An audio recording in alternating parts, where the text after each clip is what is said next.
मेरा नाम मोनिका है। मेरी उम्र 15 साल है। मैं अपने मम्मी-पापा और भाई के साथ रहा करती थी। हम सब अपनी ज़िंदगी खुशी-खुशी जी रहे थे।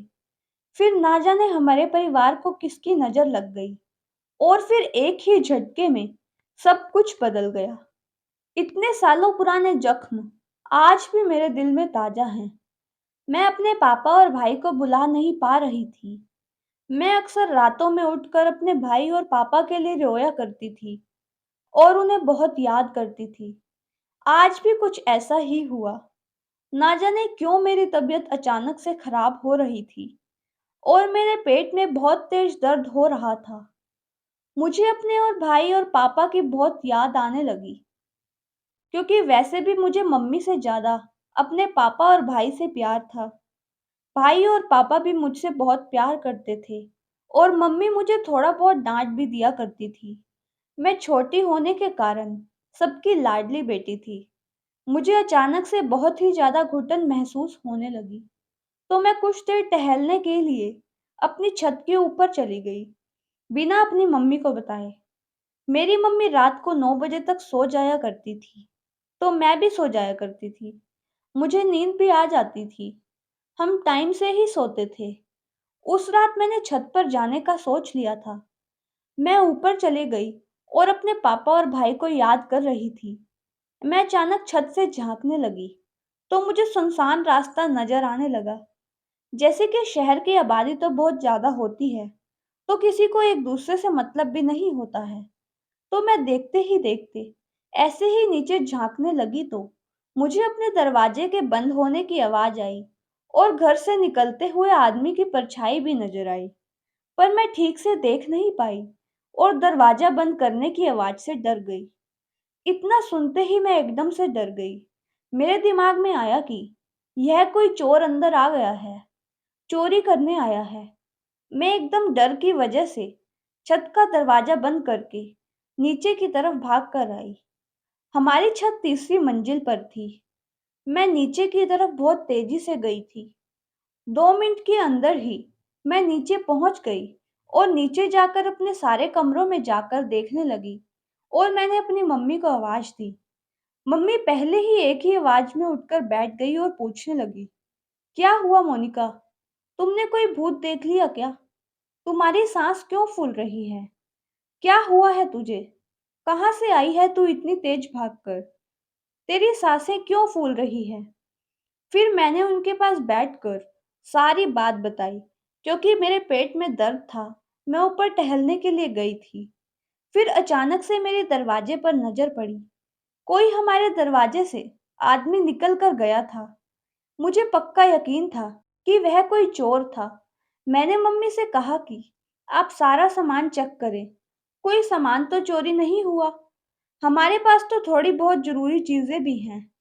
मेरी बात सुनकर मम्मी जोर जोर से हंसने लगी और मैं उन्हें देखकर हैरान हो गई, क्योंकि मैंने तो ऐसा कोई जोक नहीं मारा था जिसके ऊपर मम्मी इतना हंस रही थी। वह कहने लगे, पागल, वह तो तेरे पापा की आत्मा थी। वह तो हमारा हालचाल पूछने आए थे। जैसे ही उन्होंने यह बात मुझे बताई, तो मैं एकदम से हैरान रह गई। ऐसा कैसे हो सकता है? मरने के बाद इंसान की आत्मा वापस आ जाए? मैंने मम्मी से कहा, ऐसा नहीं हो सकता। आप मुझसे मजाक कर रही हैं। वह मेरी बात सुनकर सिर हिलाने लगी और कहने लगी, आज पूर्णिमा की रात है और आज ही के दिन जो हमें छोड़कर चले जाते हैं, उनकी आत्मा अपने घर घूमने आती है। अमावस की रात और पूर्णिमा की रात में अक्सर आती रहती है। मम्मी की बात सुनकर मैं हैरान रह गई, क्योंकि वैसे तो यह बात मैंने भी सुनी थी कि पूर्णिमा अमावस को आत्मा अपने घर आती है। पता नहीं क्यों एकदम मेरी आंखों से आंसू आने लगे और मैं अपनी मम्मी से कहने लगी कि मम्मी, मुझे भी पापा और भाई की आत्मा से मिलना है। मेरी आवाज सुनकर मम्मी मुस्कुराने लगी और कहने लगी कि ठीक है मोनिका, मैं तुम्हें मिलवा दूंगी। जब अगली बार तुम्हारे पापा की आत्मा आएगी, तो तुम उनसे मिल लेना। मम्मी की आवाज सुनकर मैं खुश हो गई। अब मुझे पता चल चुका था कि जो हमारे घर आया था, वह कोई और नहीं, पापा की आत्मा थी। कि अचानक मेरे दिल में ख्याल आया कि अगर पापा की आत्मा थी, तो वह दरवाजे से क्यों गई? उसे तो गायब हो जाना चाहिए था। आत्माएं तो कहीं भी आ जा सकती हैं। इस सवाल ने मुझे थोड़ा डरा दिया, परंतु मैंने सोचा कि इस सवाल का जवाब मैं मम्मी से लूंगी। मैं तो वैसे भी खुशी से झूम रही थी कि मुझे पापा और भाई से मिलने को मिलेगा, और भगवान से प्रार्थना कर रही थी वह मुझे जल्दी से पापा और भाई की आत्मा से मिलवा दे। मैं उनसे बात करना चाहती हूँ। और यही सोचते सोचते खुशी के मारे मैं कब सो गई मुझे पता ही नहीं चला। अगले दिन मैं उठी और मैंने अपने लिए और मम्मी के लिए खाना बनाया। खाना खाते मम्मी से सवाल करने लगी। मम्मी बताने लगी कि आत्माएं शमशान घाट में रहती हैं और मिलने के बाद वहीं वापस चली जाती हैं। मैं उनकी बातें ध्यान लगाकर सुन रही थी। फिर मम्मी ने कहा, मुझे बाजार से थोड़ा सामान ला कर दो। उन्होंने मुझे सामान की लिस्ट बनाकर दी और पैसे दिए और कहा, जाओ बाजार से जाकर लेकर आओ। और फिर जब मैं सामान लेकर वापस आ रही थी, तो मेरी नजर अपने दोस्त पर पड़ी। उसे देखते ही मेरी आंखें नम हो गई, क्योंकि कविता मेरी बहुत अच्छी दोस्त थी। 1 साल पहले वहां से दूसरे शहर चली गई थी। उसे मेरा कोई मिलना जुलना नहीं होता था। मैं उसे देखकर खड़ी की खड़ी रह गई, क्योंकि मैं उसे पूरे 20 साल बाद देख रही थी। और मैं भागकर उसके गले लग गई। वह भी कहने लगी कि मैं तुम्हें ढूंढ रही थी, और कहने लगी कि तुम कैसी हो मोनिका। उसके आने के बाद उसके साथ उसके घर चली गई और हमने बातें शुरू कर दी। मैं तुम्हें एक बात कहूं, मेरा विश्वास करोगी मोनिका? मैंने कहा, हाँ क्यों नहीं, तुम तो मेरी सबसे अच्छी फ्रेंड हो। मैं तुम्हारा विश्वास क्यों नहीं करूंगी? फिर वह बताने लगी, तुम्हारे पापा और भाई की कोई एक्सीडेंट से मौत नहीं हुई है, उन्हें मारा गया है। और मेरे पापा भी इस बात को जानते हैं। जब उस दिन हम गांव छोड़कर जा रहे थे, हमने वह सब अपनी आंखों से होते हुए देखा था। वह कोई औरत थी जो तुम्हारे पापा और भाई को मार रही थी। मेरे पापा तो उस औरत के पीछे भी भागे थे, लेकिन उस औरत ने अपना चेहरा नकाब से ढका हुआ था। इतने में पुलिस भी आ गई और वह औरत भी हाथ नहीं आ सकी। पापा ने उन्हें इस मामले की जांच करने को कहा और तुम्हारे पापा और भाई को तुम्हारे घर भिजवाया, क्योंकि पुलिस अंकल मेरे पापा के दोस्त हैं। कविता की बात सुनकर तो मैं एकदम से दंग ही रह गई थी। मैं सोच रही थी कि कोई औरत मेरे पापा और भाई को क्यों मारेगी। मैं यही सोचते सोचते अपने घर आ गई और घर आते ही अपनी मम्मी को बताने लगी। मेरी बातें सुनकर मम्मी अपने माथे का पसीना पोंछने लगी। पता नहीं क्यों उन्हें इतना पसीना आ रहा था। और फिर अचानक से रोने लगी और कहने लगी, हे भगवान, जिसने भी मेरे बच्चे और पति को मारा है, उसे कभी माफ मत करना। पर मुझे अपनी तबीयत भी खराब लग रही थी। मैंने दवाई ली और जल्दी से सो गई। अगले कुछ दिन बाद मैं फिर बाजार गई। फिर से उस दिन मुझे अपनी फ्रेंड कविता मिल गई। पता नहीं क्यों वह मुझे अजीब सी नजरों से घूर घूर कर देख रही थी। मैं उसके पास गई और उससे पूछने लगी कि क्या हुआ है, तुम मुझे इस तरह क्यों देख रही हो? और वह मुझसे कहने लगी कि तुम्हारे घर कोई आता जाता है।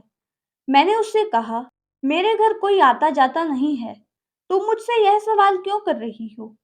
वह मेरी बात सुनकर हंसने लगी और कहने लगी, अच्छा तो तुम अपनी माँ को अच्छी तरह से जानती नहीं हो। मैंने उससे कहा, मुझे तो कुछ भी समझ नहीं आ रहा है कि तुम क्या कह रही हो। फिर वह कहने लगी, तुम रात को 2 या 3 के आसपास अपनी माँ के कमरे में जाना और वहां जाकर देखना, तुम्हें सब पता चल जाएगा। इतना कहकर वह चली गई।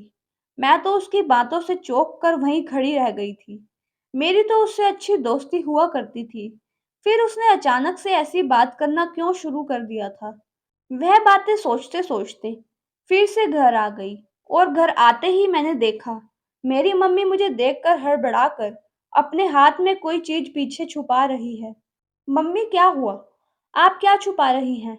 मम्मी ने कहा, कुछ नहीं। और इतना कहकर मम्मी अपने कमरे में जल्दी से चली गई। फिर मेरी नजर वहां पड़ गई जहां मम्मी थी। वहां कोई कागज पड़ा हुआ था और मम्मी के हाथ से शायद जल्दी जल्दी में गिर गया था। मैं उसके पास गई और मैंने जाकर उठाया।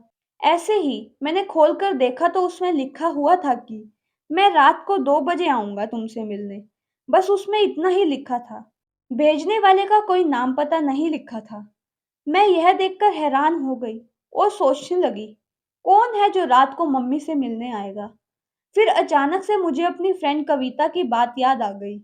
उसने कहा था, अपनी मम्मी के कमरे में 2 या 3 बजे के आसपास जाकर देखना, तुम्हें सब कुछ पता चल जाएगा। मैं कविता की बात सोच-सोच कर और ज़्यादा सोच में पड़ गई और सोचने लगी कौन है? यह बात मैं मम्मी से पूछती तो मम्मी मुझे कोई सच तो बताती नहीं। मैं अपने कमरे में चली गई और यही सोचने लगी कि आज रात को मैं सोऊंगी नहीं। आज तो मैं रात को मम्मी के कमरे में 2 बजे जाऊंगी और पता लगाऊंगी। मेरा दिल बहुत जोर से धक-धक करने लगा, लेकिन मुझे नींद 12 बजे से ही आनी चालू हो गई थी, क्योंकि मैं इतनी लेट कभी नहीं सोई थी और मैं ना चाहते हुए तब सो गई। मुझे पता ही नहीं चला। मेरी आँख सुबह 7 बजे खुली और मुझे बहुत अफ़सोस हुआ कि काश मैं ना सोई होती। मैं जान लेती, कम से कम पता तो लगा पाती। खैर कोई बात नहीं। फिर मैंने सोचा कि आज रात तो मैं पक्का जागूंगी, आज सोऊंगी नहीं। फिर मैं अपने कमरे से निकली और मम्मी के कमरे में गई। मैंने वहां जाकर देखा, मम्मी गहरी नींद में सो रही थी। टेबल पर एक लिफाफा पड़ा हुआ था और वहां पर फूल भी रखे हुए थे। मैंने उसे देखते ही वह लिफाफा उठाया, तो मैं उस लिफाफे को उठाकर एकदम से चौंक गई। क्योंकि इसमें बहुत सारे पैसे थे। मैं तो यह देखकर हैरान ही रह गई थी। इतने पैसे मम्मी के पास आए कहाँ से? लेकिन इस बात का जवाब तो तभी मिलता जब मम्मी उठी। तो मैं उनसे पूछने लगी कि मम्मी, यह पैसे कहाँ से आए हैं आपके पास? वह कहने लगी कि रात को तुम्हारे ताऊजी के बेटे, तुम्हारे बड़े भाई आए थे। वही देकर गए हैं। लेकिन पता नहीं क्यों मम्मी की यह बात बोलते हुए उनकी नजरें झुकी हुई थी। मैं मुस्कुराने लगी और कहने लगी, अच्छा तो रात को भाई आए थे। फिर मेरा शक खत्म हो गया और मुझे यकीन हो गया। अब मुझे कोई टेंशन नहीं थी। इसी तरह हमारे दिन गुजरते गए। फिर अचानक से माँ बीमार होने लगी और कहने लगी, बेटा मोनिका, मैंने तुझे पढ़ाया लिखाया है, तुम कहीं पर जॉब कर लो तो तुम्हें पैसे मिलेंगे, उससे हमारे घर का खर्चा चल जाएगा। यह बात सुनकर मैंने मम्मी से कहा, मम्मी मैंने तो अभी थोड़ी सी पढ़ाई की है, मुझे इतनी सी पढ़ाई के बाद कौन नर्स की नौकरी देगा। मम्मी कहने लगी, बेटा तू फिक्र ना कर, यहाँ पर जो एक नया अस्पताल खुल रहा है उसमें मेरी एक दोस्त आ रही है, मैं उससे सिफारिश लगवाकर तेरी नौकरी लगवा दूंगी। मम्मी की बात सुनकर मैंने हाँ में सिर हिला दिया। वैसे भी मैं घर में पड़ी-पड़ी बोर हो रही थी, तो मेरा टाइम भी कट जाता और हमारा घर का खर्चा भी निकल जाएगा। देखते-देखते 3 महीने बीत गए और अस्पताल खुल गया। अस्पताल काफ़ी बड़ा और मम्मी की सिफारिश से मुझे नौकरी मिल गई थी। आज मेरा जाने का पहला दिन था और मैं बहुत खुश थी, क्योंकि मैं गाँव के अस्पताल में नर्स की नौकरी के लिए सिलेक्ट हो गई थी। उसके पीछे मेरी मम्मी का हाथ था, नहीं तो मैं कहाँ डॉक्टर बनने के लायक थी। मैं तैयार हुई और मैंने ब्लैक कलर का सूट डाला। मैं तैयार होकर जाने लगी और मम्मी से मिलने लगी। मम्मी बिस्तर पर लेटी हुई थी। उनके बस का चलना फिरना नहीं था। वह ज़्यादा ही बीमार रहने लगी थी और उनके इलाज के लायक हमारे पास पैसे भी नहीं थे कि हम उनका इलाज करा सकें। मैंने तो बहुत जगह जाकर कई डॉक्टरों के आगे भीख मांगी थी कि मेरी माँ का इलाज कर दो, मैं तुम्हें सारा पैसा लौटा दूंगी। लेकिन किसी भी डॉक्टर ने मेरी मदद नहीं की। उन्हें तो हर हाल में इलाज के पैसे पहले चाहिए थे। उनका मकसद गरीब लोगों की मदद करना नहीं था। बस उनको तो किसी भी हाल में पैसा चाहिए था। पर जो भी हो, मैं अस्पताल आ गई। लेकिन मुझे ऐसे लोगों से शुरू से ही नफरत थी और सोच रही थी कि जो भी पैसे मिलेंगे, उससे मम्मी का अच्छे से इलाज करूंगी। मैं उनको अच्छी तरह से स्वस्थ करना चाहती थी। मैं मम्मी के दोस्त के पास पहुंच गई। उन्होंने मेरी बात डॉक्टर संजय से करा दी, क्योंकि मुझे डॉक्टर संजय के साथ ही रहना था। डॉक्टर संजय बहुत खड़ूस और मुझसे उम्र में बड़े थे। वह मुझे बिल्कुल भी अच्छे नहीं लगते थे। लेकिन कुछ भी हो, मुझे उनके साथ ही रहना था। आज के ही दिन हॉस्पिटल खुला था, तो और भी नर्सेज आई थी। कुल मिलाकर हम 12 नर्स हम मिलकर यहाँ सब काम करने लगे। हमारा पहला महीना था। हमें बहुत ही कम पैसे देने को कहा। 2000 देने के लिए कहा गया। मुझे काम करते-करते 2 महीने हो चुके थे, लेकिन मेरे पैसे नहीं बढ़ाए गए थे। अब तो मुझे गुस्सा आने लगा था। इन पैसों में तो सिर्फ बिजली का बिल और दूध का बिल ही निकलता था। इतने कम पैसे में तो हमारा गुजारा नहीं हो पा रहा था। मैं अपनी मम्मी का इलाज कैसे कराती? मम्मी को बीपी, शुगर और हार्ट की बीमारी थी, मगर हमारे पास पैसे ना होने की वजह से उनका इलाज नहीं हो पा रहा था। अब इसलिए उनकी और ज़्यादा तबीयत खराब होने लगी और अस्पताल नया खुला था, तो यहाँ पर मरीज भी बहुत कम आते थे। एक यहाँ मेल डॉक्टर भी बैठा करते थे। मेरी ड्यूटी का टाइम 10 से शाम 7 बजे तक का था और मुझे उसमें ब्रेक मिलता था 1 घंटे का। उस टाइम मेरा ब्रेक टाइम होता था। मैंने अपनी 2 फ्रेंड्स भी बना ली थी। एक का नाम कोमल था, दूसरी का नाम किरण था। हम तीनों कैंटीन में बैठे हुए थे। किरण परेशान लग रही थी और कह रही थी, मुझे कुछ पैसों की बहुत ज़्यादा ज़रूरत है। उनकी परेशानी सुनकर मैं और कोमल परेशान हो गए और मैंने उन दोनों से कहा, चलो हम डॉक्टर सविता से सैलरी बढ़ाने की बात करते हैं। फिर हम तीनों मिलकर डॉक्टर सविता मैम के पास गए और उनसे सैलरी बढ़ाने की बात करने लगे। हमारी बात सुनते ही ना जाने क्यों उन्हें गुस्सा आ गया और कहने लगी, 6 महीने तक किसी की सैलरी नहीं बढ़ेगी। सविता बहुत कठोर दिल की थी। अगले दिन कोमल कहने लगी, मेरे पास एक आइडिया है, उससे हम कुछ पैसे कमा सकते हैं। लेकिन जो प्लान उसने बताया था, वो ठीक तो नहीं था, लेकिन उसके अलावा हमारे पास कोई रास्ता भी नहीं था। फिर हाफ डे खत्म हो गया और हम सब अपने-अपने काम पर लौट गए। यह अस्पताल भी बहुत बड़ा था और बिल्डिंग भी पुरानी थी। यहाँ डॉक्टर भी बहुत कम थे। लेकिन कुछ भी हो, डॉक्टर सविता के पास एक डॉक्टर आई। उसका पेट बहुत दर्द था। ऐसे लग रहा था देखकर जैसे वह पेट से हो। वह टेबल पर बैठी करा रही थी। डॉक्टर सविता ने उसे बेड पर लिटा दिया और पर्दा आगे कर दिया। मैं उन दोनों को देख नहीं सकती थी, लेकिन 10 मिनट बाद डॉक्टर सविता ने पर्दा हटाया तो मेरी आंखें फटी की फटी रह गई, क्योंकि अब उस औरत का पेट पतला हो चुका था। यूं लग रहा था कि यह पेट से नहीं है, तो मैं देखकर हैरान रह गई। उससे कोई बच्चा तो हुआ नहीं था, फिर भी उसका पेट इतना अंदर कैसे हो गया? फिर वह दोनों बाहर चली गई और उस बेड के पास आई। चारों तरफ अच्छी तरह देखा, लेकिन वहां कुछ नहीं मिला, जिससे यह साबित हो सके कि उसने कोई बच्चे को जन्म दिया है। यह आखिर कैसा राज था जो मैं समझ ही नहीं पा रही थी। यह बात चुपके से पूरे हॉस्पिटल में फैल गई। मैं डॉक्टर सचिन के कमरे में आ गई और वह भी अपने कमरे में नहीं थे। बिना आवाज किए उनका ड्रॉर खोला और दवाइयों का डब्बा उठा लिया और चुपके से निकल ली, और वह डब्बा हमने किरण को दे दिया और किरण ने कहा, मैं यह डब्बा अपने अंकल को दे दूंगी। मेरे अंकल का मेडिकल स्टोर है और उनसे इसके बदले पैसे ले लूंगी और उन पैसों को आधा आधा बांट लेंगे। यह सुनकर तो मैं खुश थी। आज मैं जब घर पहुंची तो मेरी मम्मी ने अपने रूम का दरवाजा बंद किया हुआ था। मैंने दरवाजा खटखटाया तो मम्मी के रूम से किसी लड़की की रोने की आवाज आ रही थी। मैं परेशान होकर उठी और मम्मी को आवाज देने लगी।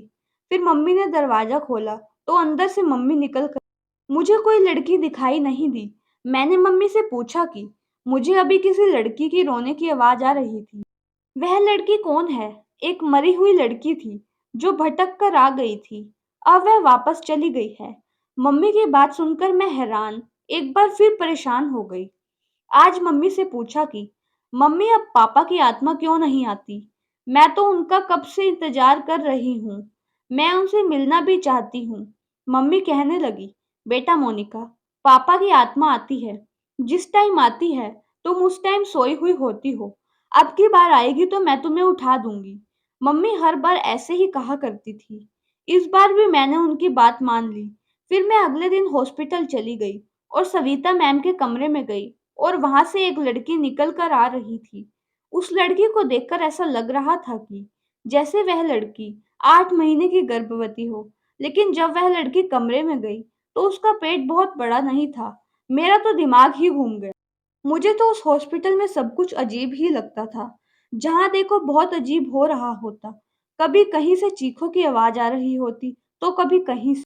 जब मैंने यह बात कोमल और किरण को बताई, तो वह दोनों कहने लगे कि हमने भी ऐसे कई बार रोते हुए देखा है, पर हमें इन सब से क्या लेना है? हमें तो सिर्फ अपने काम और पैसों से मतलब है। 1 महीना हो चुका था। हम दवाइयाँ चोरी करके कोमल को दे दिया करते थे। वह दवाई अपने अंकल को बेचकर और हम दोनों को पैसे दे दिया करती थी। ऐसे करते-करते हमारे पास काफ़ी पैसे जमा हो चुके थे और अस्पताल वालों को भी पता नहीं चला था कि यह दवाइयाँ गायब हैं।